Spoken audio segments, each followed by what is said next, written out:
Hello and welcome to episode 117 of Glitch Report. My name is GnittWitt. Thank you so much for stopping by, saying hi, kicking it with me today on the stream of dreams, the show of shows, and everything in between. You can find everything that I do over at my Linktree, linktree.com/GnittWitt, GnittWitt, Twitch, Twitter, YouTube, Instagram, TikTok, Blue Sky, all of that stuff in one convenient location.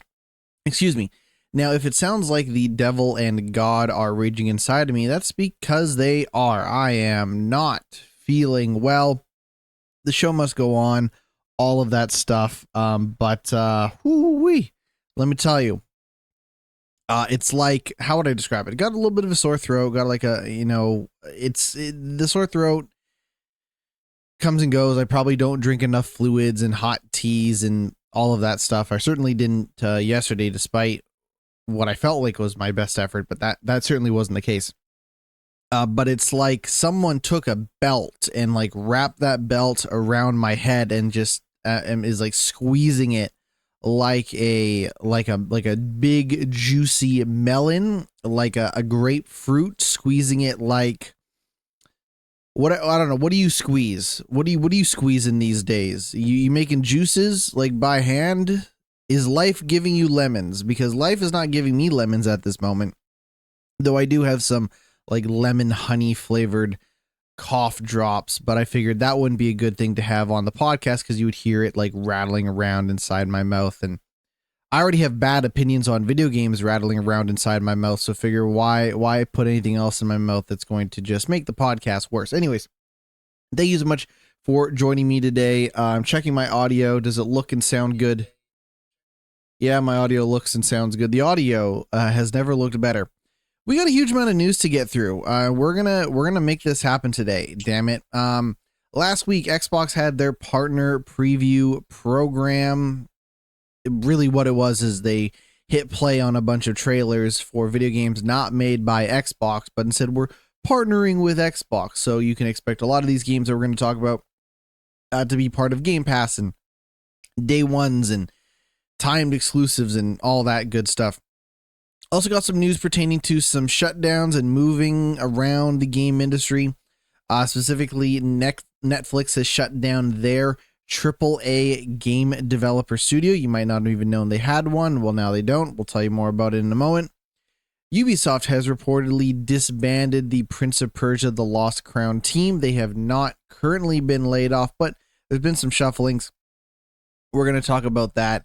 Some info, some scuttlebutt as it pertains to Naughty Dog's next video game. Some Marvel Spider-Man 2 news, and some news about video games that have not been canceled. That is the news, is that they haven't been canceled, which probably means the development of those games is going great. But we're going to kick things off, taking it on over to IGN.com, who has done me a huge favor and done one of those everything shown at the, game conference, posts, which I always appreciate because sometimes, especially during like stuff like Summer Game Fest, you're sitting around watching, these press conferences for hours and hours and hours, and you're just like, man, I don't have time. I have a life to live. I can't be bothered.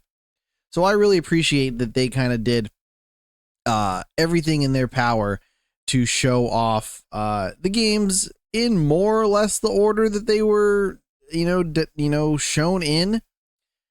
We'll kick things off with a game called Wu Chang Fallen Feathers, which is coming to Xbox in 2025. It'll also be making its way to Game Pass. It is a action game. It's really hard to describe. If you're like, wow, this kind of looks like, Black Myth Wukong, you wouldn't necessarily be wrong, but I think there's a little more to it from what I've seen. Anyways, they show that off. That's coming out 2025. And again, that is a day one Game Pass game for those interested. This was what actually ended the showcase. This was kind of the big thing shown off. I believe this was at the end of the showcase. I watched it on Thursday. My mind is a blur. Where is My Mind by the Pixies. Shout out to Orange Cassidy's entrance music. Anyways, your friends of mine at Remedy have finally revealed the Control multiplayer game, and it is called FBC Firebreak.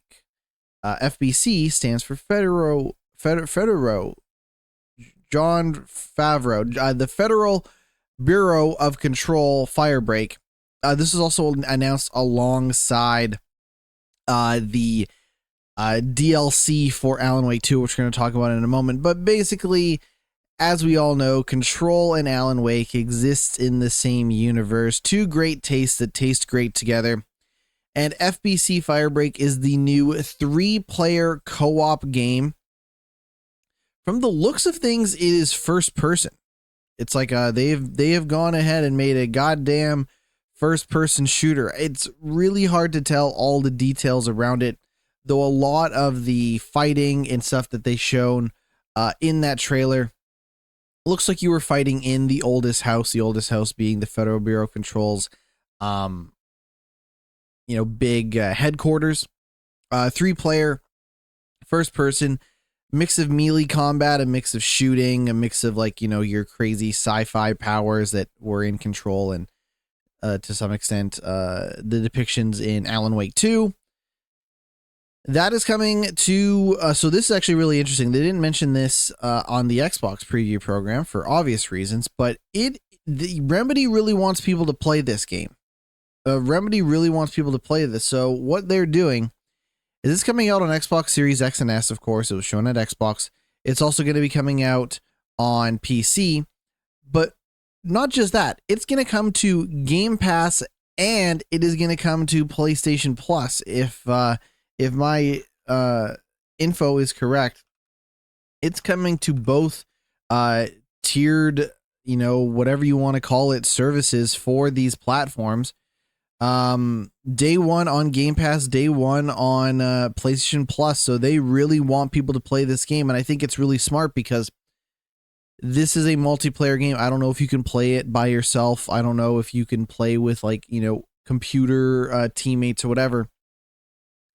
But at the end of the day, this being a multiplayer game that lives and dies based on the people that are there to play it. They don't want, I hate to pick on this game because there were so many other problems with it, but you don't want an issue like Concord where the game comes out and no one's able to play the game, right? You want something where whether you're getting into the Control and Alan Wake universe for the first time because you're a fan of multiplayer games, or you're a diehard Remedy fan or of something like that, and you're like, well, I don't usually play a lot of multiplayer games, but hey, I like Remedy, I like Control, I like Alan Wake, let's get into this. You do not want any issues getting into multiplayer games, finding multiplayer games with other people. So I think it's really smart for them to put it out in a way that really helps give a huge potential audience for that game day one on release, because we've also seen issues where a game comes out, and it's actually gone both ways. It's not always a detriment, but there have been times where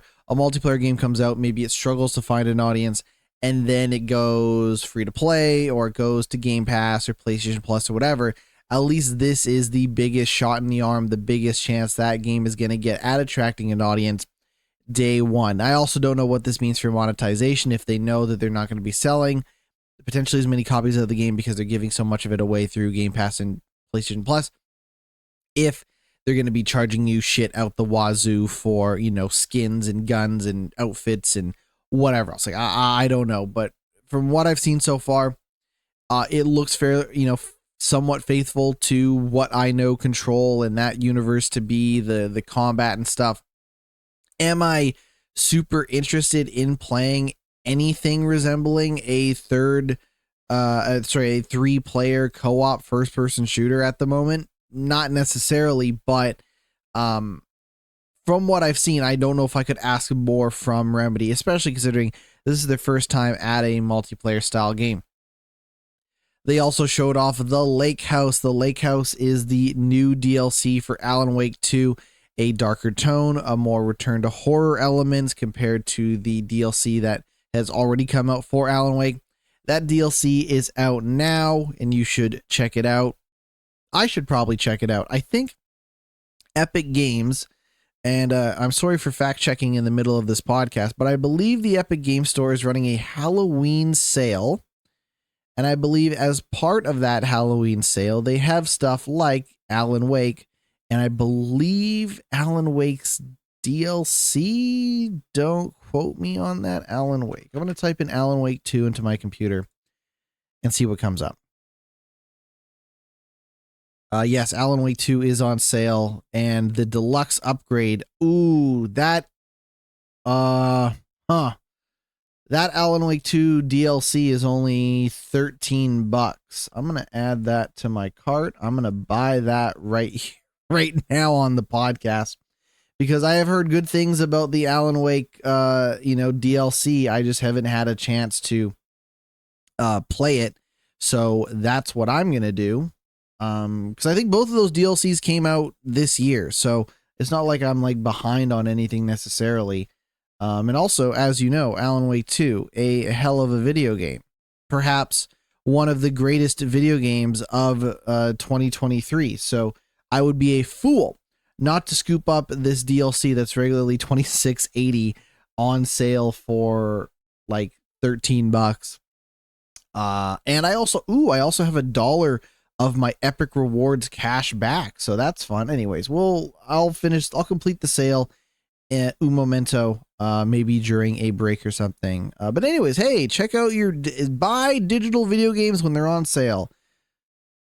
Let's move on.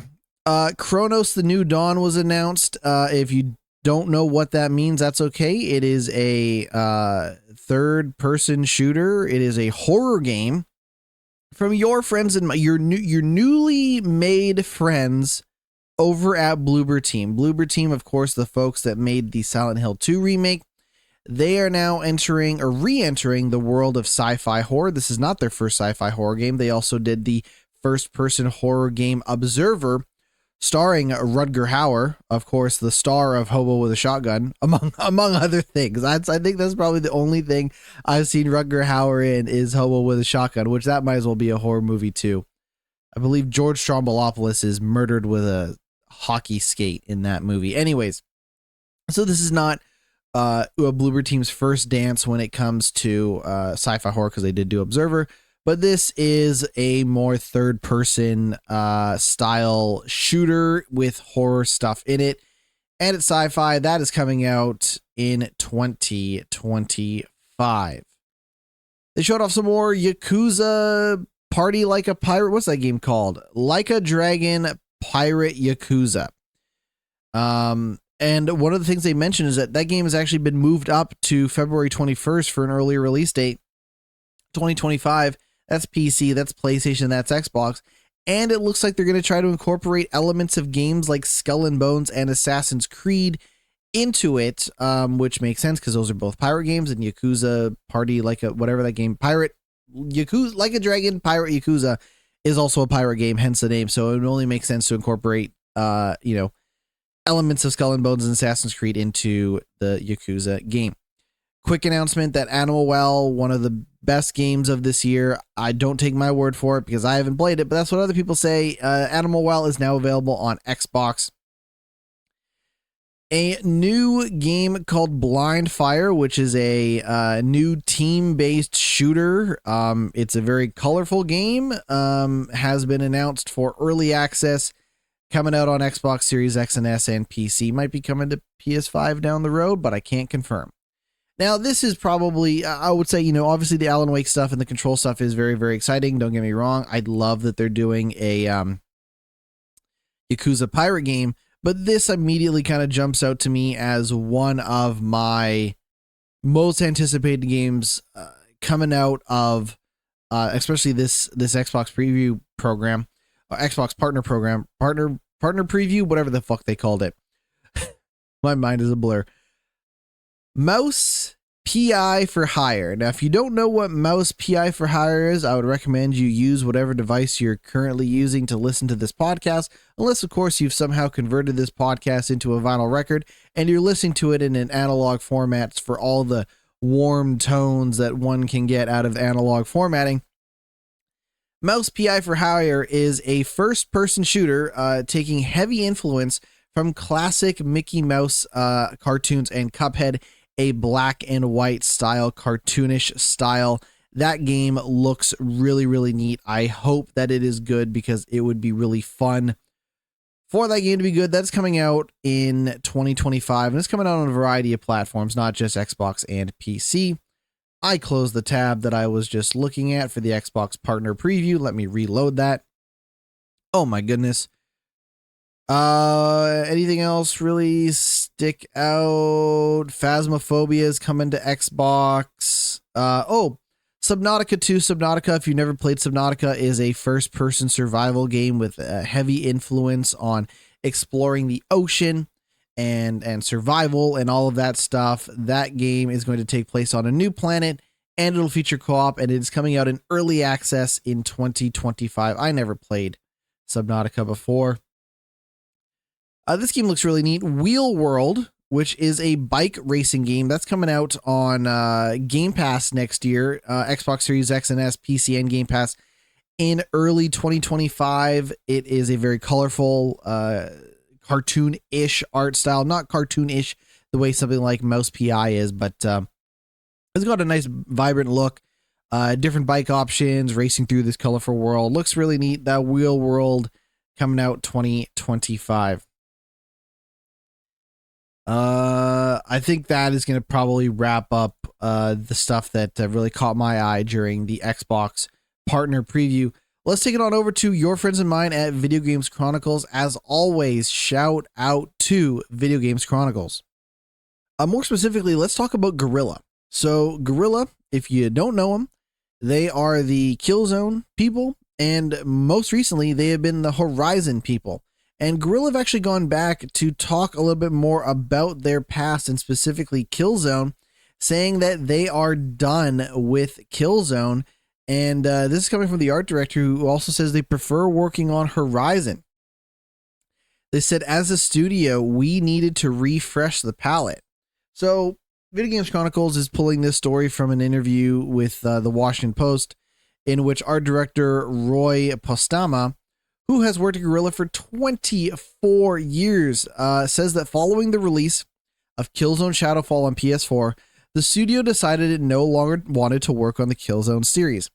Instead, they opted to start work on a new series with a more colorful environment, as opposed to the grittier, grayer worlds of Killzone. And that is true. Killzone 2 especially is a very gray, gritty, grimy game. It is a gorgeous looking game, one of the best looking PS3 Killzone 2 and 3, two of the best looking PS3 games you are ever going to find. I will say, to give Guerrilla credit, they did end up establishing a little more color to the series as it went on. Killzone 2, pretty gray, pretty grimy, pretty drab, but technically very gorgeous looking. In Killzone 2, they ended up in Killzone 3, excuse me, they ended up incorporating a little more elements of, like, there's like a jungle area that you go to. There's I believe like some ice and frozen tundras and stuff that you explore. And then in the case of Killzone Shadowfall, they take it to, like, you know, kind of a metropolitan style world. So it looks a lot more cyberpunk-ish, you know, neon-ish, colorful-ish. I also think Killzone Shadowfall, one of the best looking PS4 games that came out. And that's saying something, considering that game was a launch title. Kind of started the show with a showstopper, at least in my humble opinion. But yeah, they've been done with Killzone for a while. I would love a new Killzone. To be honest with you, I really liked Killzone, one of my favorites first-person shooter series out there. A fun world, despite how drab it may look visually. Great gameplay, just a real sound experience from a fundamental shooting. The guns had weight to them in a way that a lot of first-person shooter games don't.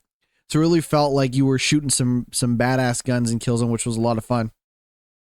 But the art director kind of goes on to say that we're done with it as a team. As a studio, we needed to refresh the palette. It was by choice, the opposite of Killzone. They then go on to suggest that the more diverse nature of the Horizon games means it appeals to a wider audience. Of course, they probably have a parent company that wants them to make as much money as humanly possible. and thus such appeal to as many people as humanly possible. And I mean, that kind of connects with Horizon. I would argue the Horizon series, way more popular than Killzone was even at its heyday. I feel like I was one of the few people being like, hey, Killzone's really good, you should play Killzone, but they've moved on to Horizon, and they kind of go on to say, I think the themes that this story and characters represent are relatable for all ages and people, like having a found family of friends and finding your place in the world. Yeah, I think that makes sense. They also probably couldn't make a Lego version of Killzone the way they've made a Lego version of Horizon with Lego Horizon Adventures coming out PC, PS5, and Nintendo Switch on November 14th.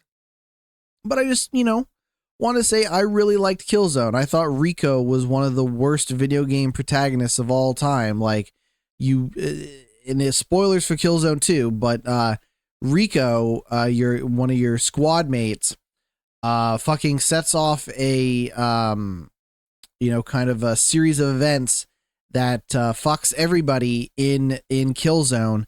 And it's this thing where, like, he's annoying up until, the end of the game. And then he kills one of the big bad, like, Hellgast, members or whatever, and sets off a chain of events where it's like, okay, Killzone 2 ends with like, oh shit, we kind of got to the bad guy. Rico killed them. Now we got to get the fuck off this enemy planet before we're all doomed. And Killzone 3 pretty much starts with, okay, we got to get the fuck off this planet.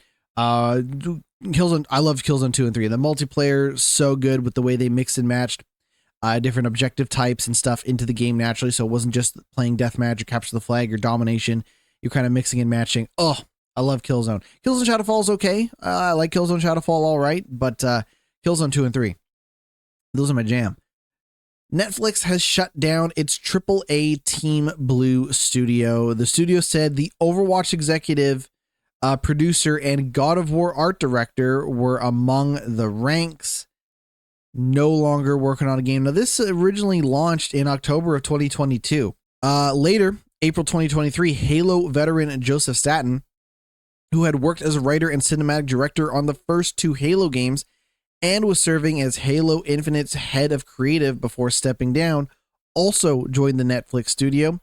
And in May of 2023, it then confirmed it had hired Ralph Grassetti, a former art director at Sony Santa Monica, who had previously worked on the God of War series. So they got Chaco Sani, who was the Overwatch executive producer. They had Joseph Staten, who'd worked on Halo Infinite. They had Ralph Grassetti. They were getting some names, man. Like, Netflix was really hiring some big guns for their AAA studio.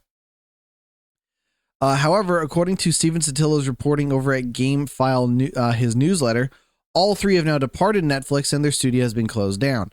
And unfortunately, that's really all that we know. We don't know what they were working on. We don't know how far along the game was. We don't even know if they had picked like an engine and all of that stuff. But unfortunately, it seems like that has completely shut down. No word on how many people's jobs have been affected on this, but it was said that they were working on an original multi-platform AAA game, which is interesting because, you don't think about, a lot of people still don't think about Netflix as a video game company, but if you have if you have Netflix, you have access to all of those games as part of their service, right? So it'd be interesting to think that, oh, these are also the people that brought you The Witcher TV show, whatever you're watching on Netflix, would also go on to try to make a AAA multi-platform game, a market that is tough. Tough is an understatement, but tough nonetheless.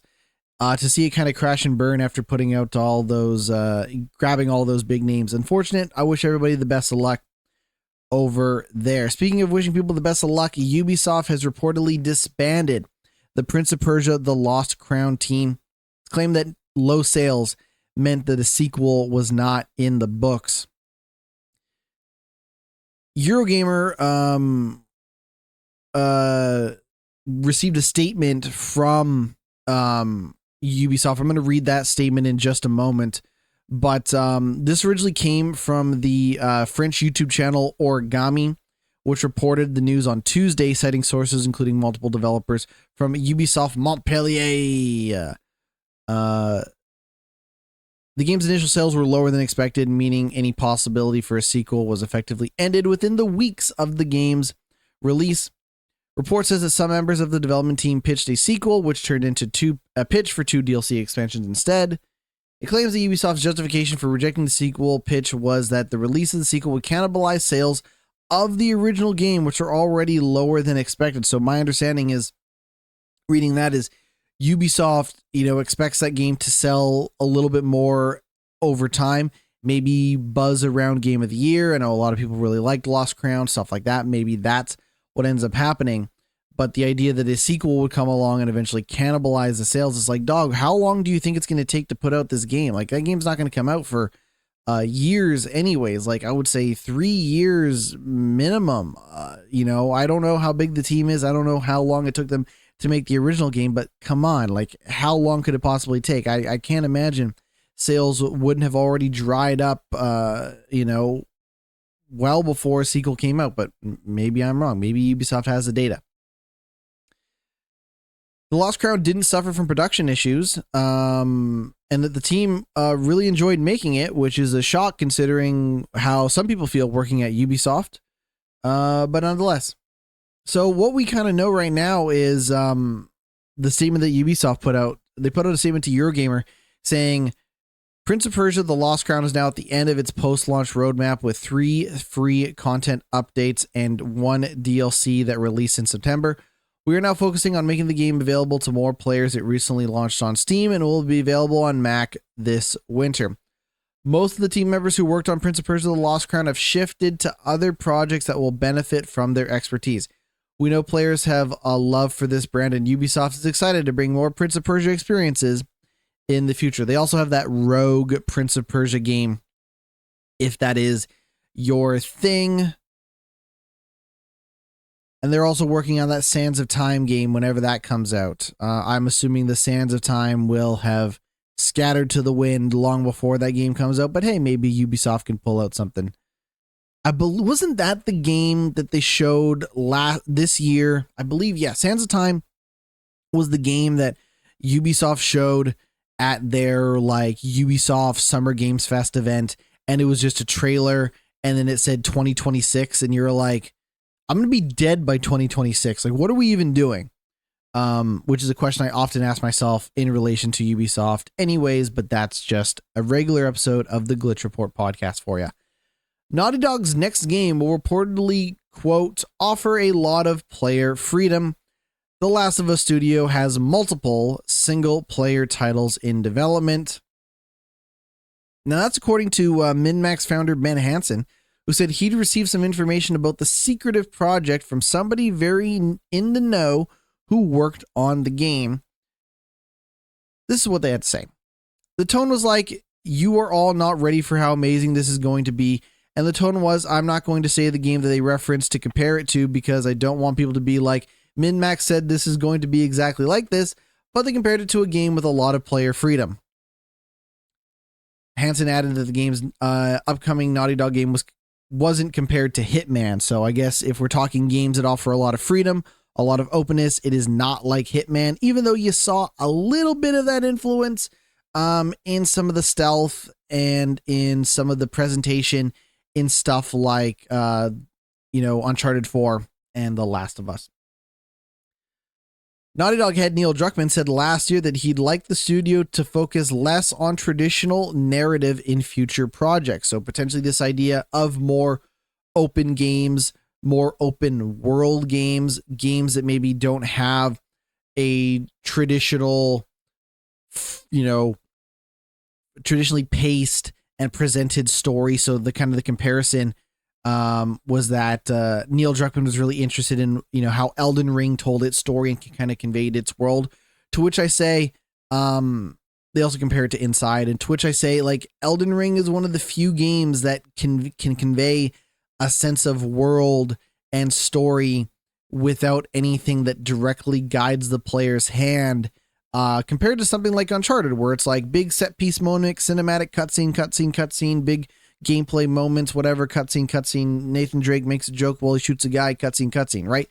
Like that's not what Elden Ring is. Elden Ring is like you coming across a place naturally and being like, oh, this means that like this person was here, this place represents this and whatnot, and you're kind of putting the pieces together, which is not what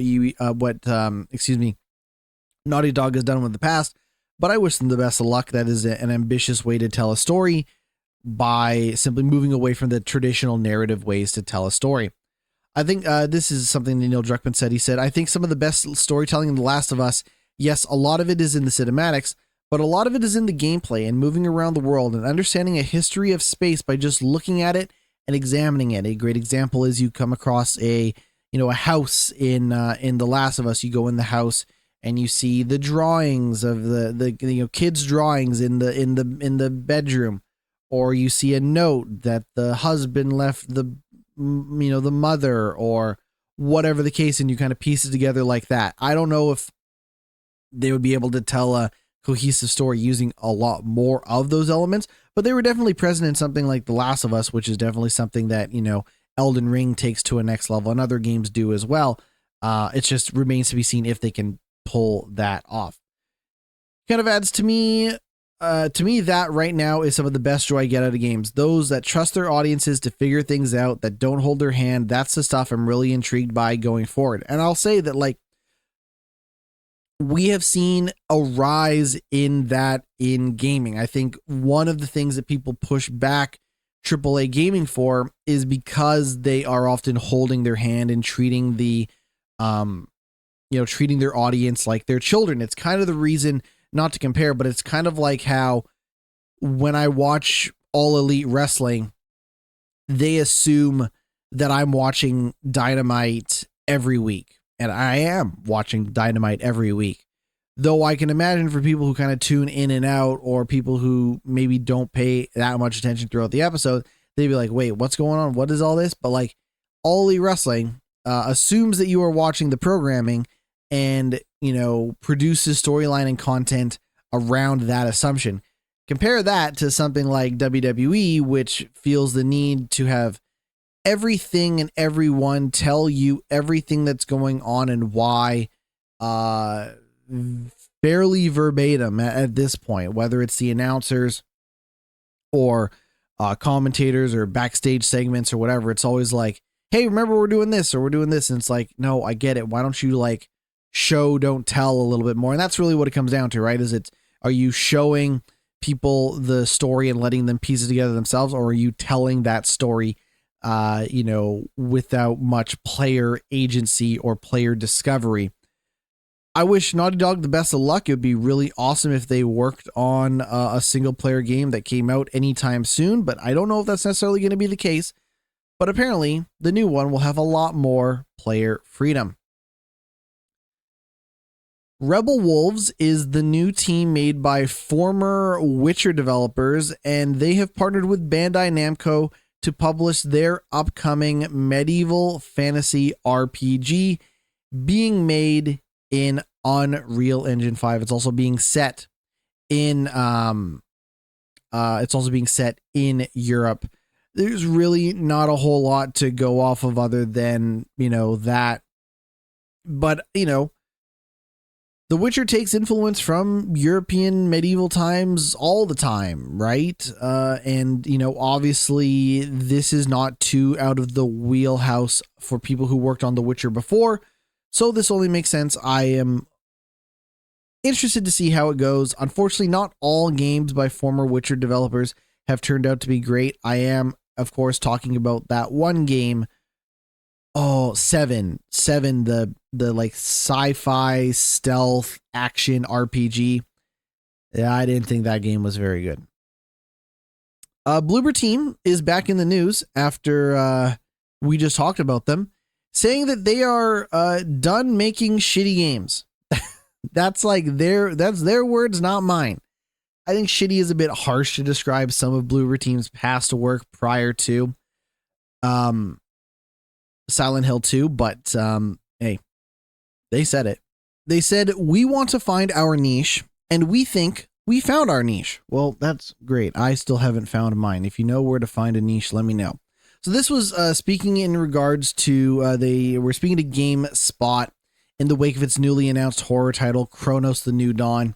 The team behind the recently released Silent Hill 2 remake said that it's looking to shake its previous reputation and emulate the critical and commercial success of Silent Hill 2. They said, quote, what did they say here? They said, quote, we want to find our niche and we think we found our niche. So now let's evolve with it. That's what they said. And how that happens is more complex. It also happens organically in the way, like with 2016's Layer of Fear, people in the studio were like, okay, we made some shitty games before, but we can evolve. So I'm guessing Bloober Team has felt this way before and then made changes accordingly, which easier said than done. But like, we could have stopped making shitty games if we were to assume that Bloober Team makes shitty games. And I disagree. I think Observer is a very, very cool game. And like the shining star of Bloober Team prior to Silent Hill 2, I would argue, why didn't you just stop making shitty games a long time ago? Why didn't you make that Blair Witch game better? Anyways, co-director said, we gathered a team that loves horror, so I think for us, it would be easy to switch to other genres, and we don't want to. It's just such a, like, I'm reading these quotes and I'm thinking, am I misreading these quotes? But it turns out that, like, they are just out there to prove the doubters wrong time and time again. And it remains to be seen if Bloober Team will make another shitty game. Speaking of a game that is not shitty, Marvel's Spider-Man 2 will receive no additional story content. This has been confirmed by Insomniac. The game will also see a PC release in January. This is also, from my understanding, I'd have to do some math. I don't want to do math. This is also the shortest turnaround time for a PS5 to PC release at about 15 months. So here's what we got. Marvel Spider-Man 2 is coming to PC on January 30th. It will be available on Steam and the Epic Game Store. The PC version will also receive all of the updates, all the additional content, everything that has gone into Spider-Man 2 since release will be included in this PC version. Color me very excited. If you want to know what to get me for Christmas, get me a pre-order of Marvel Spider-Man 2 for the PC. Or don't, because I'll just buy it myself. Tales of Kenzera is the studio that made Tales of Kenzera Zao is in a really rough place. The studio has put the team on redundancy notice as it seeks funding. The studio's first game, Tales of Kenzera Zao, has not done super hot despite receiving mostly positive reviews. And now Surgeon Studios has put his team on notice. They put out a statement on twitter.com. Let me see if I can pull up what they wrote. So they did one of those things where they put out like a picture of some text. So I'm going to read that text. We've decided to put the work of the Surgent Games division on hiatus while we secure funding for our next project. In the meantime, we've unfortunately had to put our team on notice for redundancy. Everyone at Surgent worked incredibly hard to create Tales of Kenzera Zao, a game that truly comes from the heart. Their passion, creativity, and dedication are nothing short of extraordinary. There are still a couple of exciting updates coming down the pipeline for Zao, but for now, we have a message. Our team has created a prototype for a bold new project. It's darker, edgier, and more visceral than our first game, but it retains all Zao's high-octane combat and cultural depth. And we're looking for a partner. Help bring our vision to life by visiting surgeonstudios.com/contact. If you want to write them a check, you can. I don't know how you continue to work on updates for that game when you put the team on redundancy. I don't quite know how all of that stuff works. But also, earlier this year, they laid off over a dozen employees anyways. So I don't know. I'm guessing that EA didn't love the relationship that they had because EA was actually the company that published Tales of Kenzera Zao. It was an EA Originals game, but I just don't know. I didn't play it. Maybe people felt it was too soon from the release of Prince of Persia, The Lost Crown. They're both similar games in terms of being, kind of 2D side-scrolling action adventure exploration games. But I wish everyone the best of luck as always. It's always hard to hear that in indie games and gaming in general is just in a real crazy place right now, especially when it comes to securing funding. And now for our final news story. And I'm laughing because I'm sure things aren't going great and I shouldn't be laughing and smiling about it. But the fact that they have to come out and say this just leads me to believe that eventually I'm going to tell you a news story in which the rumors were true. But as of right now, your friends and mine over at Telltale have confirmed that The Wolf Among Us 2 has not been canceled. They say, we're excited to share more. How many times have I done a news story about The Wolf Among Us 2 where I'm like, they still say it's coming out. It's still coming out. Whatever. Like, what are we even doing? Earlier today, so I'm getting this from Eurogamer. A whistleblower claimed the development of Wolf Among Us 2 was in peril, and that the team at Telltale were at a critical point where they might have no choice but to shelve it. Now, in a statement shared by Eurogamer, Telltale has assured that the work on the game continues on, saying, as a rule, we don't comment on rumors and unsubstantiated Reddit threads. But development on The Wolf Among Us 2 continues, and we're excited to share more about the game with Telltale fans and our community when the time is right. Remember that last Telltale game wasn't even made by Telltale. It was made by Deck 9? Like that Telltale, the what was it called? The Expanse, a Telltale series, was published by Telltale. It wasn't even made by them, which when I say made by Telltale, I don't even know if that means the people that were originally around to make the original Wolf Among Us 2 or the original the Batman series or the Walking Dead. So, I mean, to me, it just looks like Telltale seems like as much of a shambling corpse as any of the zombies in their original Walking Dead game. But, I don't want to shit on the studio for struggling to make a game after reforming after, the closure of the initial studio. But when I see Telltale, now I think of it as a name, as a brand. I don't think of it as the same people that brought those adventure games that people really, really liked. And I know that sounds like really shitty and it's unfortunate that it comes across that shitty, but like they reformed and they haven't done much of anything except publish a game that they didn't even make. And other developers from that team have gone on to make other stuff. Like, again, I've probably said it before, like that Star Trek adventure game is made by ex-Telltale people. If that is your thing, you can go check that out. Anyways, we're going to take a break. I'm going to go spend some money on Alan Wake 2. And when we come back, we're going to talk about the games that I've been playing. Stick around. We'll be right back. Welcome back to the podcast. I continue to be GnittWitt. That's me. I also continue to be sick. So if this podcast ends up being a little bit shorter, can you blame a brother? I mean, really? Anyways, let's talk games that I have been playing. I continue to chip away at Final Fantasy 16. That is the PC version of Final Fantasy 16. I'm not playing Final Fantasy 16 late to the party because I want to. I'm playing it because I waited for it to come to PC.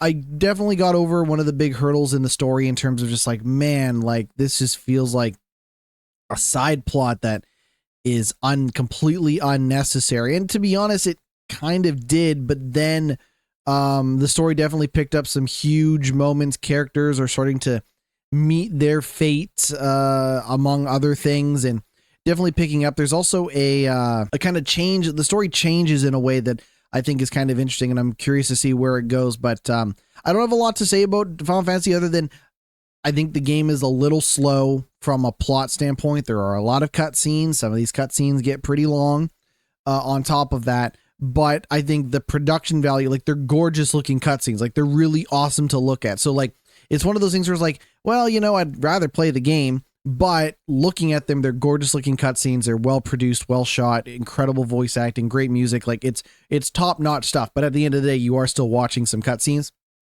And I think that wouldn't be so bad if the game was a little bit faster. Like it's taking me like, 15, 16 hours to really start to get a lot of tools to engage in that combat and like flashy, fun, fast-paced, fun-paced action the way they kind of wanted it to be. So I think that's my real only criticism. It's just a little slow from a storytelling perspective.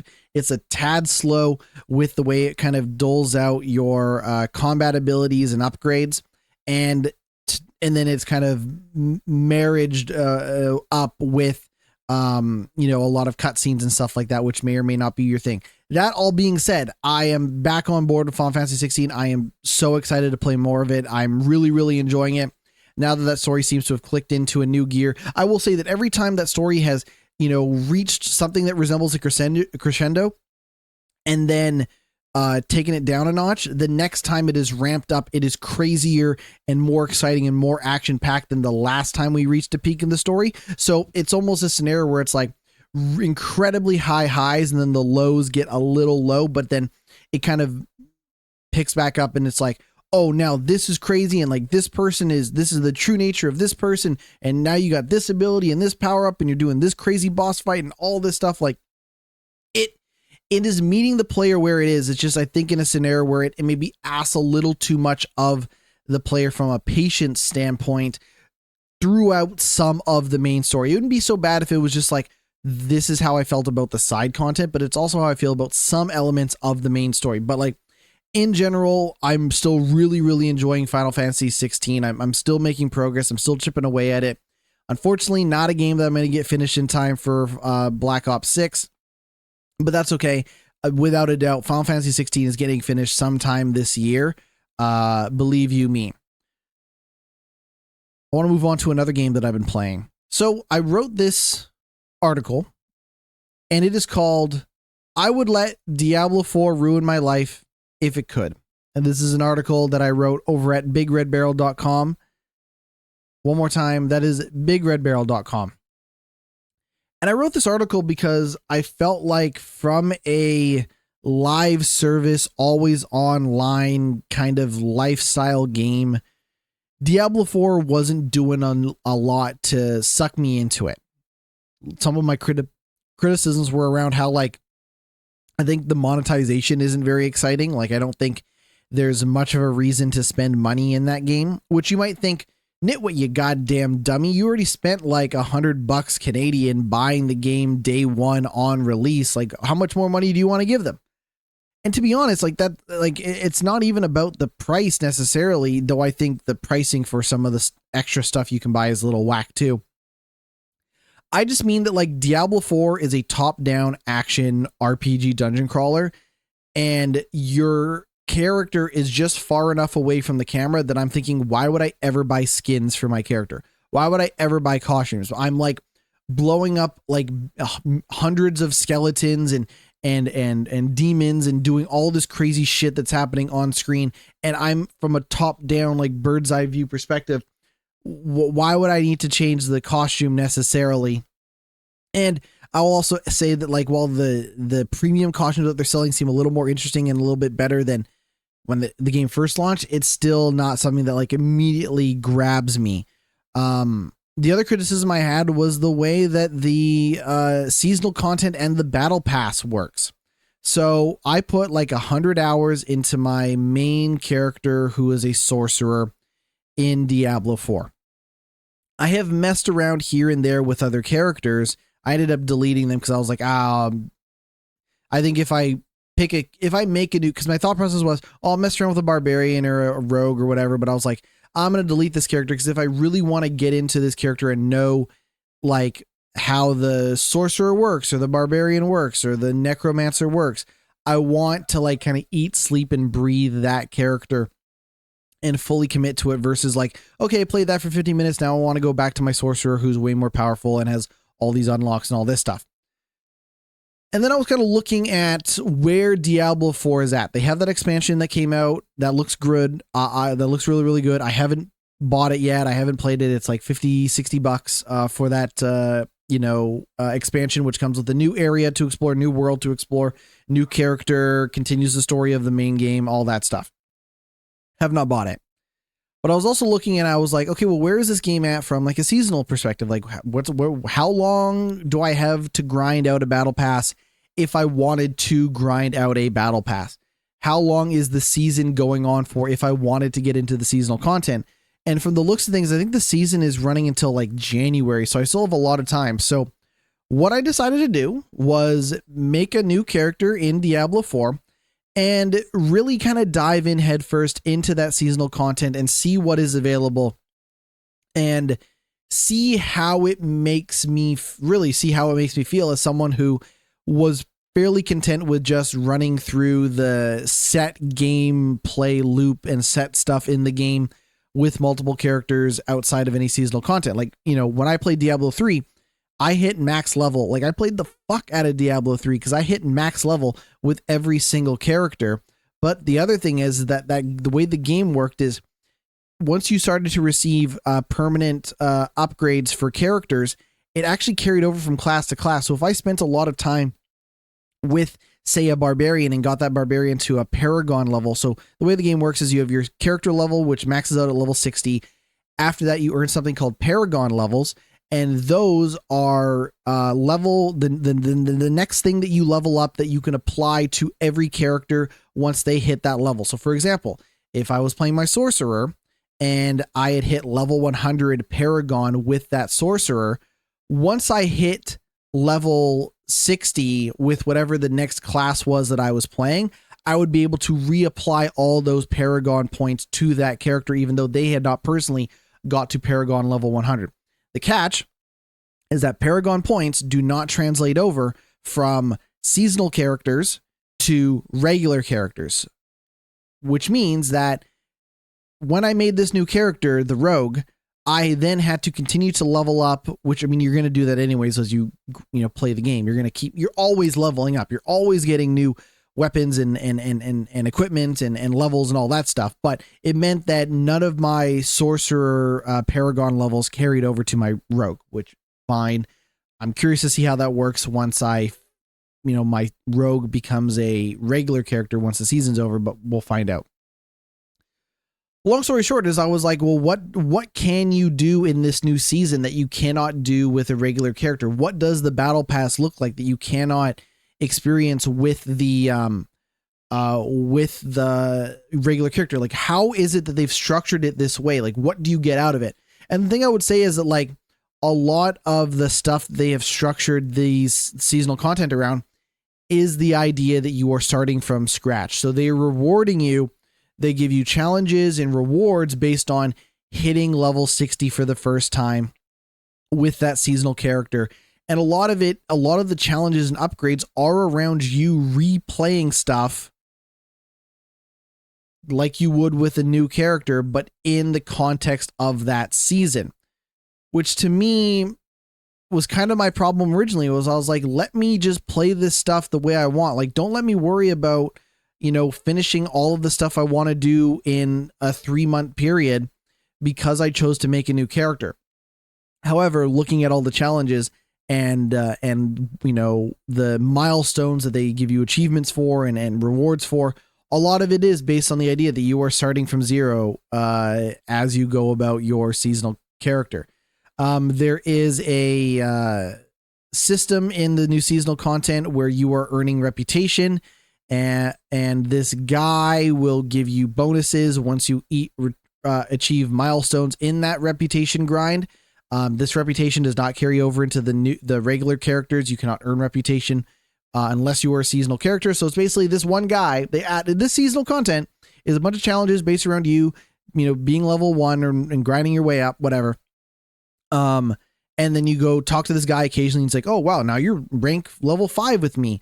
And he has some requirements in order to earn that reputation. It's stuff like there's like these bosses that appear in the open world on intervals, like every 5-7 minutes or whatever. And it's like, go fight this boss, and then you will earn a item that you can equip that gives you additional reputation bonus with me. Plus you'll get like extra gold or extra experience or extra, resources. But this item only exists within the context of a season, and you can only use these items for a limited time. And once the season's over, you're not going to be able to use those items. You're not going to unlock those items. You can't use that to get more reputation with this guy. Anyways, long story short, it seems like a way to supercharge through a leveling of a character. Like, I feel like I've leveled this character and I've made way more progress in this game than ever before because of going through this seasonal content. So as damning as it is to say, like, I may have been corrected ever so slightly by Diablo, because if you make a seasonal character, assuming you don't want to play through the story, like, let me just say this. When you make a new character for the first time and you've already played through the story, there's just a button that just says skip the story. So as much as like we like all these cinematic cutscenes and the lady's arm splitting apart, like, at the end of the day, once you're done with the main story in Diablo, you ain't seen another cutscene ever again, because you're too busy, you know, going through dungeons and exploring the open world and fighting and leveling up and doing all that stuff, which is fine. That's what I came to Diablo for. A lot of people like the story. That's cool. For me, I like it when my numbers go up. What can I say? That is all to say that, like, you know, grinding through this battle pass, and I'm looking at it and I'm like, I don't think I would spend money to unlock the premium version of this battle pass. Like, nothing that it unlocks makes a huge difference, because you need to spend real money to unlock the battle pass. And if you complete the battle pass, you will not earn enough premium money currency to get the next battle pass for free anyway. So I'm like, I will always have to spend money on a battle pass. So what's the point of doing so? So that's kind of where I'm at, where it's like, okay, we get, like, you know, two steps forward, one step back in terms of like Diablo being able to take over my life to some extent.